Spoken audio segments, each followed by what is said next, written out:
Hi, everybody. Thanks for coming to our panel.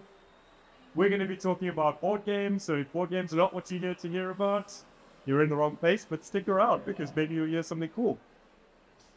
Is anyone in the audience trying to make a board game? Anyone got an idea for a board game, but you haven't put it down on paper yet? All right. So, that's kind of what we're here for, right? That's kind of what we're here for. We want to show you that there are some people locally, Cape Town, in South Africa in general, that are making board games. There are lots of people, there are lots of aspects to board games, and we're doing all of them. So we're going to talk a little bit about various aspects. Hopefully, we're going to have a bit of time at the end if you have some burning questions. But let me hand over to my panelists and I'll ask them to tell you why they are here. Why did I choose them to join us on this panel to talk about board games? So, Rob. Hi everyone, my name is Rob. I am here because Adhil has my dog.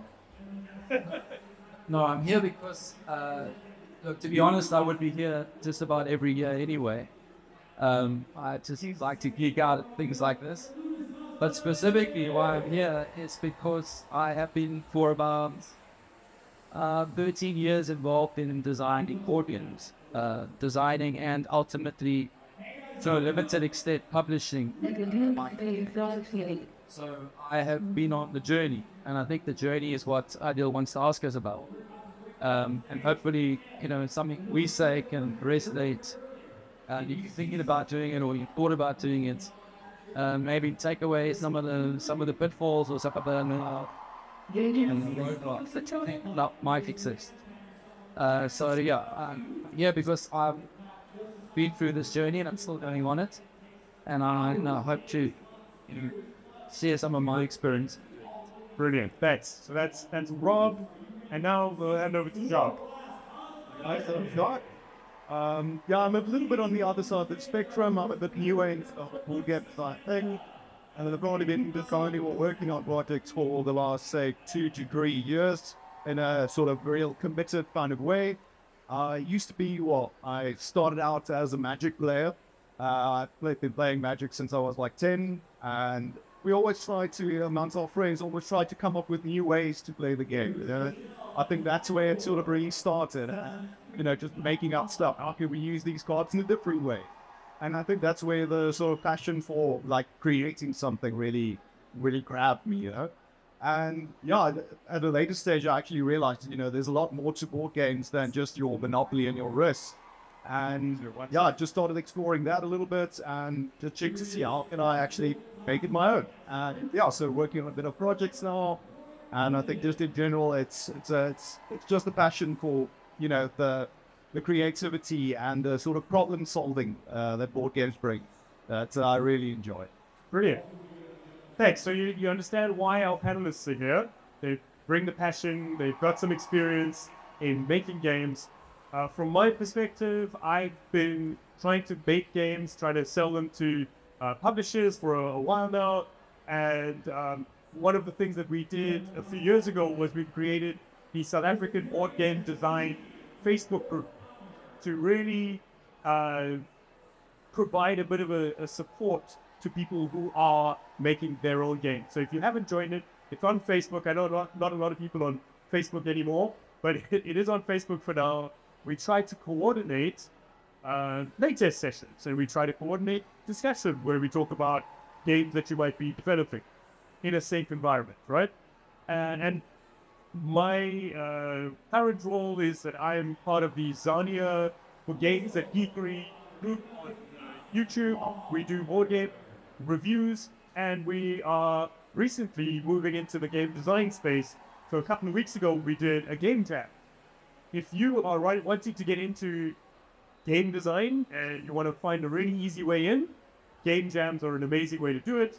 We spent about a day and a half making games. We gave them a theme on day one, and they went off and joined people that they had never met before and made games together. And we made 5 different games over the course of a weekend, and it was lots and lots of fun. So look out for that. We're going to do another one in September. but that's a great way to try and get into designing games. Also, for those, don't be intimidated. You don't have to be the designer. You can be anything. You can be the storyteller. You can be the artist. You can be the person who's just playtesting the game. We need all sorts of people for those. So please, you see that happening, join them. All right, so I'm going to get on. I've prepared a few questions, and we're not going to make this super formal, right? We're going to try and lead it to whatever the guys on the panel want to talk about. And if there's specific questions, don't wait till the end. If there's something that is burning, maybe just raise your hand and we'll grab a couple of questions. But where I thought we would start is, what does it actually take to make a board game? What does it take, right? There are lots of different aspects, and I often will say that making a board game is quite a low-key endeavor. It's something that often it's happening in your head, and then you're going and doing the arts and crafts in the background. And there's not a lot of people to bounce things off, and people might be scared someone's going to steal their game. Maybe you don't want to talk about it too much before, like, you might be embarrassed about the idea, whatever it might be, right? So it's quite a lonely thing. And so that's why I want to have a supporting community that can really help people go, hey, you know what, I also have some idea. That's a really cool idea. But I wanted to pose that question to our panelists. On the whole, what does it take to make a game? I'll jump in first. Okay, I've got the mic. I think the first thing you need is just a love, for gaming, just for creating something as well. I think it sort of ties in with that little bit of a vision. You need to have a bit of a vision for something that you want to see, or you need to want to change something about a different game or something like that. Just a place to start, essentially. And I think after that, it takes time. That's what you need. And you really sort of get into it when you start actually putting pen to paper, just or typing some notes on your PC or wherever. And your experience, how long does it take from having that idea to having something that's playable? It takes quite a bit of time. It's I think it depends on days, weeks, months, years. I'd say maybe years. If you, I think it depends on how much of it you're doing yourself. If you've got a team, someone's doing, say, the graphic design, or someone's doing a bit more of the art, or someone's helping you with systems or whatever. I think then it can speed up a little bit. But if you're doing everything yourself, I can attest, my game I'm working on at the moment, it's probably taken about a good 2 years to get it into its current, which is a relatively decent prototype. So I want to pose that same question to Rob, and specifically because I know, Rob, you said you've been doing game design for 13 years or so, and the game that you're demoing upstairs, was that one of the first ones you started working on? Yes. So I agree 100% with what Jacques said. I mean, you've got to have a passion first. That's what, for me, that's what it was, a desire to build a game. You don't need anything else to start. And that game is what I started game design with. Still not published, sitting upstairs, 13 years on. So sometimes it takes a very long time. But with other games, the process has been much quicker. And I agree completely that the first step is your own passion to do something. Whether you're tinkering with your magic cards, or whether you're playing role-playing games and you're dungeon mastering and you effectively game designing all the time, it's very quick to find something you're keen on and to build a prototype. You can build a prototype out of anything. It doesn't have to look good. It just has to be a concept. The next thing you have to do is be confident enough to show your friends and your family or people close to you if you've got a gaming group. And that's a leap of faith. It's a leap of trust because you can be fragile when you've created something. And now you put it in front of people, and you've got to be prepared for their feedback, and that's why it's best to start with people who know you, and then once you've gone through that process, then the next step is to put your game in front of people who don't know you, who have no vested interest in making you feel good, and that is another big leap. And at each of these stages, you have to be prepared for the hits your ego is going to take along the way. So I think that's one of the difficulties of game design, but it's also one of the best parts, is getting to look at your stuff more objectively through the eyes of other people. And I love that point, right? And that process of moving it to the next stage. And I think that's probably one of the biggest mistakes that I see new designers make. is that they test it with friends and family, and then they go, oh, I've got a game and it's great, and everyone loves it. And I'm like, well, there's something called blind playtesting, which you have to do. You have to give your game to people who don't know you, who've never played it before, who they learn it from your rule set, and you're not even in the room. If you don't do that, you don't really know whether your game's good or not, right? So I think that's one of the mistakes that I see people making. So talking about playtesters, how big a team of playtesters do we think we need? Or how do you go about in your playtesting finding people to actually playtest your game? I'm fairly lucky in a sense that because I play a lot of role-playing games and I have a fairly established gaming group already. They were the first captive audience for board game designs.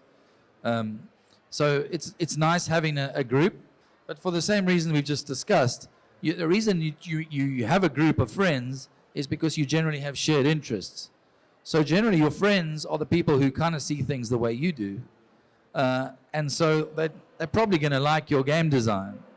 But that doesn't mean other people are. And I think tying into what you say, if your friends are telling you this is the greatest game they've ever played, well, that's good, but you need to take it broader than that, because there are going to be a lot of people, no matter how good your game is, who are not going to like it and are going to give you feedback.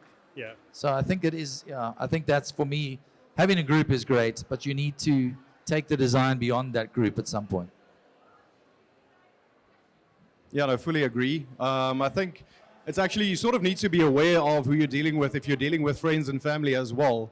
Sometimes, they can, because they know you so well, they'll sort of be, almost easier for them to talk about your game negatively as well, or to dismiss it, It's not all fun and games always, and but I think that something that you really need to learn is to not sort of take any criticism personally. It's more a case of, let's try and, as you say, look objectively at the whole thing, and really try and make the game as good as it can be, not just from your own. I mean, it's like, I don't know, I always compare it almost to like a band, it's the band bringing everything together is what makes a great song sometimes, and someone individually in that band doesn't always, have all of the answers. And that's the same thing, I think, with like play testing and sharing your idea as well.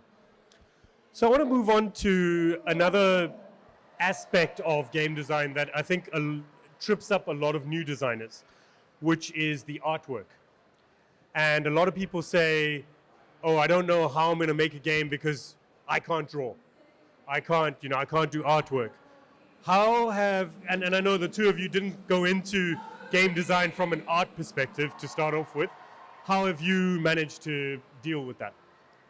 Yeah, so I think there's two ways you can go about it. The first way is to really, if you start off with the prototype, you make it as basic as possible. You literally write something on a card, write something on a board, or, draw a little square here or whatever. But I don't work like that, unfortunately. I want to be sort of visually engaged as well, And so I experimented with a lot of stuff. I've got a Canva subscription where you can get like stock images and stock art and stuff like that to pull in. But it doesn't always do the job, And why not? So give us a little bit of detail around that. I think it's not always exactly what you had in mind. Yeah. It's obviously it's pictures or art that someone's made there, but you've got a specific vision, and it's not that. So, and that's actually also why I started using some of the AI generators. Obviously, we all have heard about it, and it's a really good tool. I think I'm really on the fence a little bit about using it when you're getting towards the more production stage and going into print and stuff like that, because I think there's quite a few like ethical considerations that you need to take, because obviously the AIs learn from actual artists' work, Yeah. So that's sort of the inspiration. But I think as a tool to get your prototype running and sort of giving you that visual stimulus as well, that's a great tool. I mean, I've heard of a lot of people now using artificial intelligence to produce artwork, and enough artwork to make a whole game, right? So I think that's something that you've been experimenting with as well, Rob.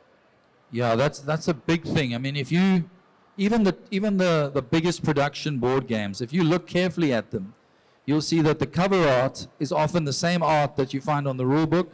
It's often repeated on the player sheet, and then it's repeated on the cardstock because that game publishing company is dealing with an artist, and artists need to get paid, and that's important. But an artist is charging you per work they do. And if you've got a big board game, you're looking at 30, 40, upwards of 60 to 80, depending on the game, pieces of art. And there are very few people, certainly people who are starting out in the board game design world, who can afford to pay that much for art for a game which they don't know is going to be successful. But at the same time, you don't want your prototype to be an A4 piece of paper with your own handwriting on, because you're not going to attract people to that game without some kind of visual, something to draw them in visually. So it's a tricky one, and I'm the same as Jacques. I've always been visual in my design. I always want to see what a product's going to look like rather than just have an idea on a piece of paper. And for me, that involved, at the early stages, actually just trying to teach myself to draw.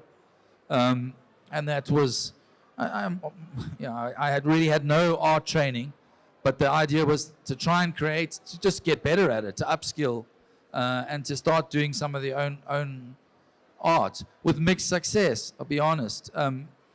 But I can see 100% how AI art, particularly in the prototyping process, can assist you in creating that visual presentation and that you can take to the next level.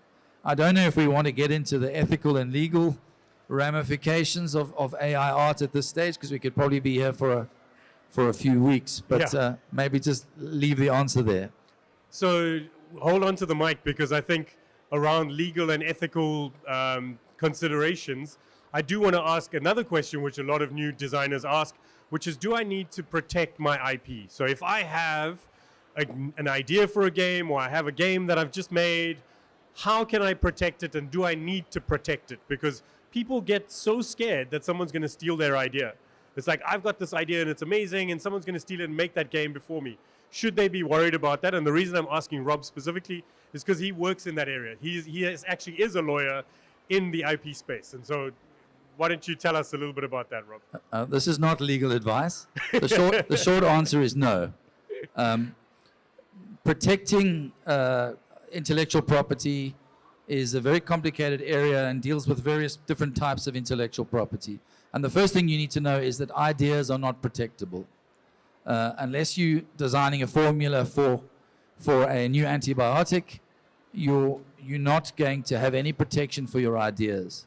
The only protection you will receive is in copyright, and that is protection in the actual finished product. So copyright exists in what you create, the final product, and there's no formalities. You don't register copyright in this country and in most countries. You do in the States, but it's another story. So coupled to this, if you want to then register trademarks or even patents, you are going to pay a lot of money to patent and trademark attorneys to perform searches. They'll search various databases the world over in order to see whether they can register, and if they can, they will, and this will cost a fortune. Or for a prototype game, which unless it's selling 20, 30,000 copies, is not really going to be copied by anybody.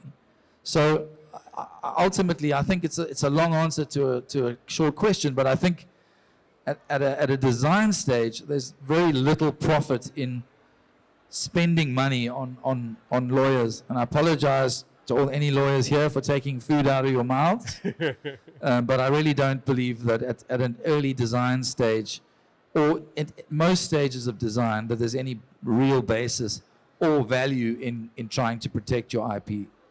So moving to the next step in the game design process, right? So now let's say I've got a game, I have prototyped it, I've done play testing, I want to get it to market, I actually want to sell it now.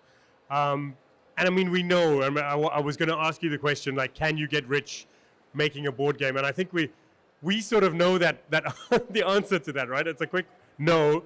Certainly in 99.9% of cases, you're not going to get rich making a board game. Certainly not your first game.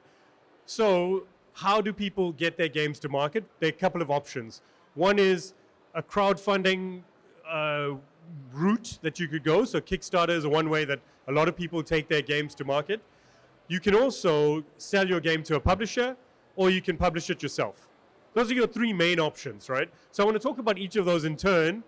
If we think about something like Kickstarter, there have only been a couple of games from South Africa that have really been particularly successful on Kickstarter. Now I want to know from our panelists, what do you guys think? Why is that? Why do we think? So recently there was a game called Dungeon Bra, which did pretty well, probably beyond expectation, right? It made over R1 million on Kickstarter. We've had some success with games like Ancient Terrible Things, also produced by a local game producer. Why don't we see more South African games on Kickstarter?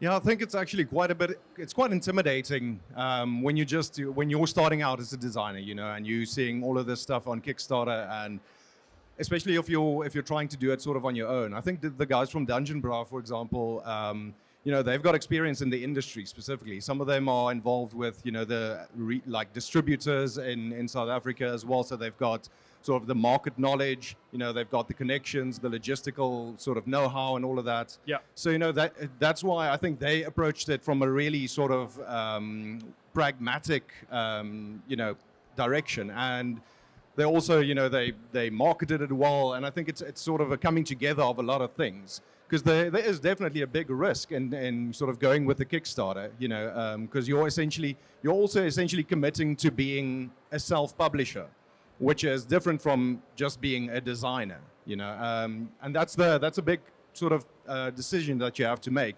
Is, do I just want to be a game designer? I want to make games. I want to let someone else handle all of the technical stuff, or do I actually want to push this game and really do everything and get involved in the sales and everything? Yeah, and I think there's a lot to it, right? I mean, people see how much money people can make on Kickstarter, but they don't see that you're the one packing the boxes in the background. You're the one talking to each person in the different parts of the world when they're complaining that their copy didn't have this token in it, or so you're that person. You're doing everything.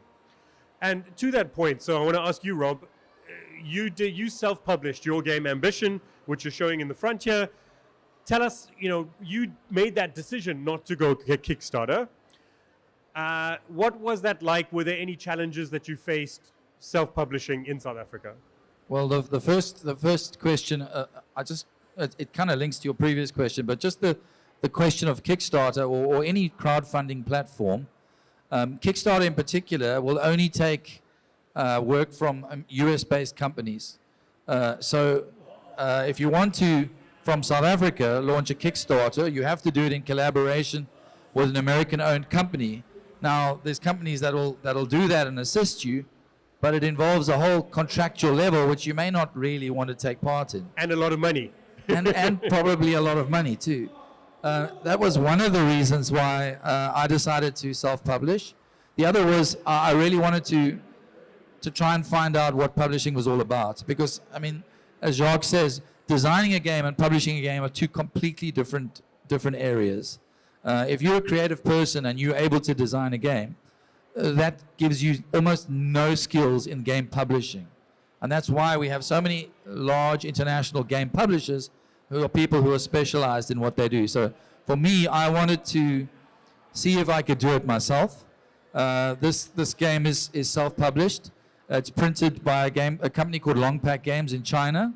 But it was a huge learning curve for me. I mean, completely separate from game design, which is really the focus of this, but was becoming a publisher and having to learn conventions, which people in the publishing industry just know. They just know because that's part of their business. Learning about color, the difference between CMYK and RGB color, and what true black is, are things you only understand once you go through a publishing process, and there's a lot of pitfalls if you don't know what you're doing. You can be lucky and you can have a printer that is prepared to help you along the way. But those printers are normally used to dealing with professional publishers.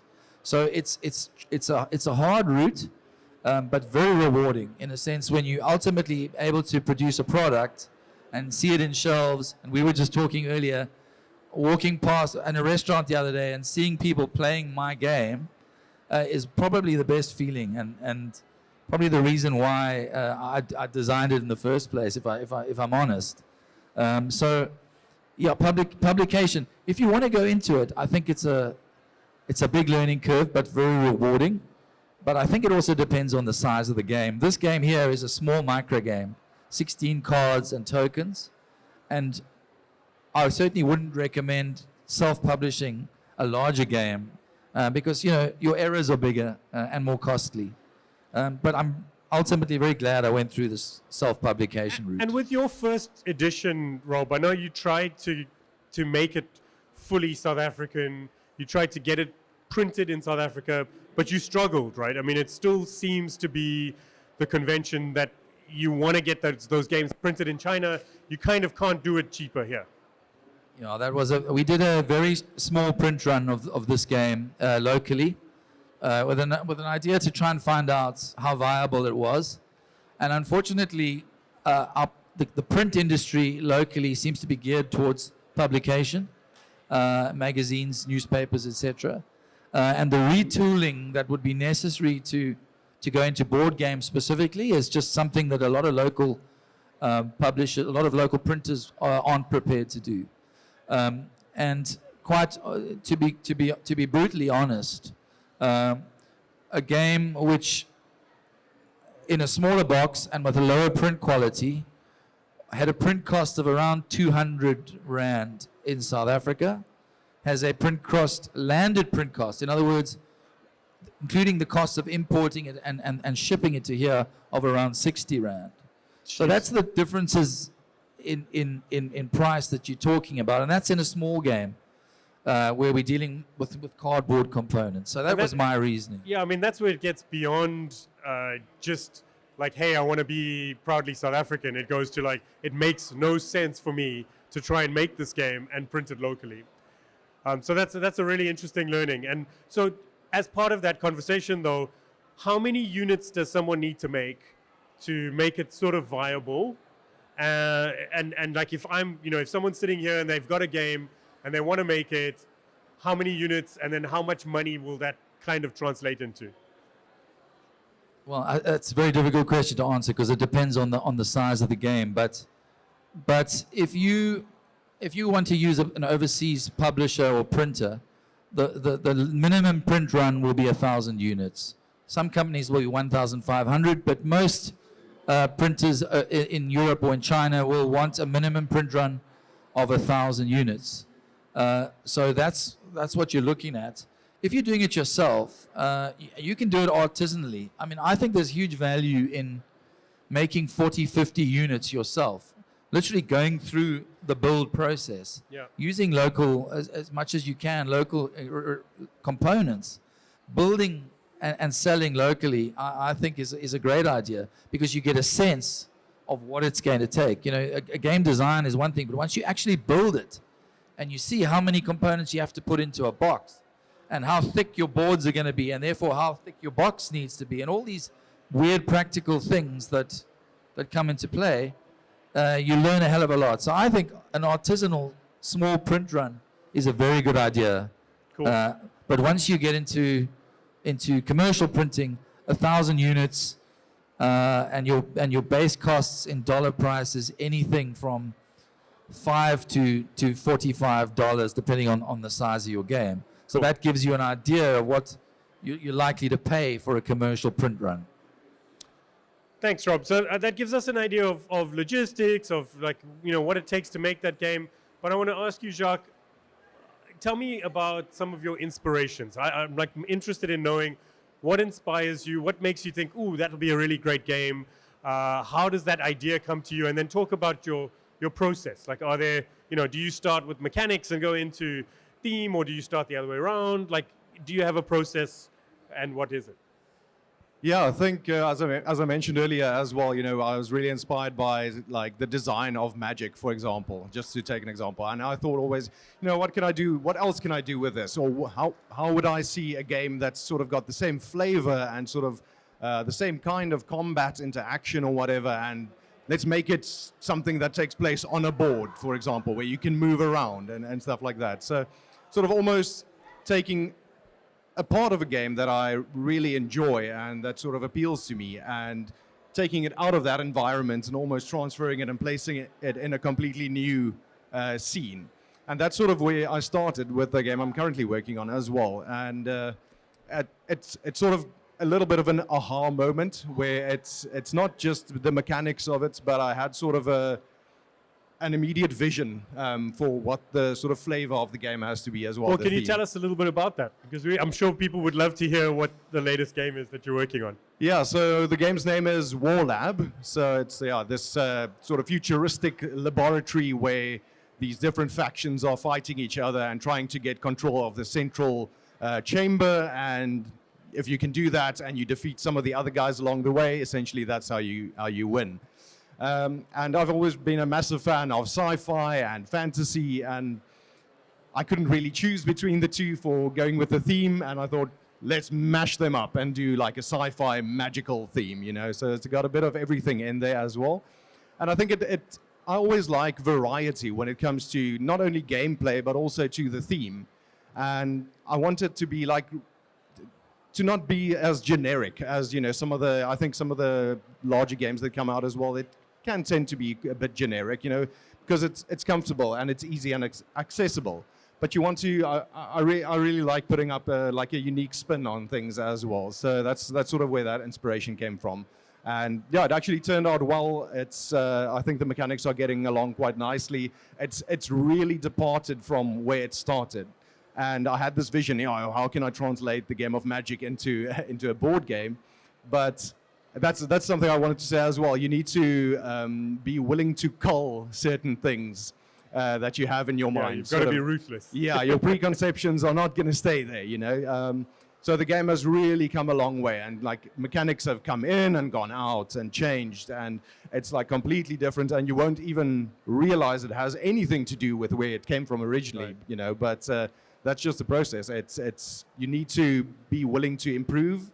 And I also wanted to say on the play testing and feedback, you need to really listen, you know, and really sort of think about it in a different way as well. If someone tells you, listen, what about this? Or why does this keep happening? Or whatever, you know, you really not need to take it personally, but take it on board and make the game better. 100%. So we're just about out of time, but I wanted to just ask you, before you hand over the marcher, any advice that you would give to new designers? I think my number one advice would be, or piece of advice would be, to get something concrete as quickly as possible.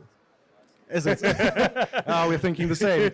Yeah, it's just there are things that when you start to make like a prototype, like a physical prototype, and you start testing it, and you'll be like 2 minutes in, and you'll see so many things that you need to change or are wrong or actually do work, where if you're just conceptualizing the whole time, then you can't possibly sort of foresee all of the implications, you know? Totally. And yeah, so that would be my number one, would be get something out there, you know, start playing it, start messing around with it, change stuff, you know, make it easy to change stuff initially as well. And, you know, just run with it, and it'll teach you basically. Because the main thing as well, which I think is the most important thing almost when designing a game, well, for me at least, is you want to design an experience. You want to design something that someone's going to enjoy, and it's going to be a fun and great experience for them to play the game and want to pick up the game, you know? And that's harder than people might think. Exactly, 100%. Okay, so Rob, any other pieces of advice that you might have for budding designers? Well, firstly, the same advice. Don't have an idea for a game. Have a game. Even if it's on an A4 piece of paper and it's got handwritten, if you've got something physical to show somebody else and actually interact with, the process has started. It hasn't started if you've got an idea for a game. You know, we all have that. We all have ideas, but the actual physical process is so important of putting it down. And just so I don't give exactly the same answer, I would add one more thing. On the play testing front, yes, by all means, take advice. But depending on, when you play test a lot, you deal with a lot of people who've played a lot of games. And you need to be a little bit careful that you don't lose the essence of your game in the play test process, because a lot of the time, unfortunately, play testers will give advice which amounts to, I really like X game, and this is how you can make your game more like that game. If you really unpack what they're saying, so you need to take advice from whence it comes, but you need to be careful that you designed the game in the beginning because you were inspired to do it for a reason. Yeah. You should always be aware of what that reason is and stay with that reason. Don't allow continued play tests to create an amalgam of all the good games that are on the market at the moment. Stick with your own initial kernel of idea, even through the play test process. That's phenomenal advice. And so I'll just add one last piece of advice. Play a lot of games, right? I mean, the number of people that I hear from where they go, I don't really play board games, but I have this idea for a board game. And you're like, well, then you kind of don't know what's going to sell, right? You kind of don't know what's out there. You kind of don't know what's fun. You really need to play a lot of games and find play testers that have played a lot of games, a lot of different games, and get them to try your game, right? That's my biggest piece of advice. Thank you, Rob Acton. Thank you, Jacques Fouché. They have got some of their games upstairs. So if anyone is walking around on the gaming floor, come check us out at the back right-hand corner in the tabletop gaming section and try out one of their games. Thank you for your attention today. Thanks very much for sharing. We'll see you guys again soon. Thanks, everybody.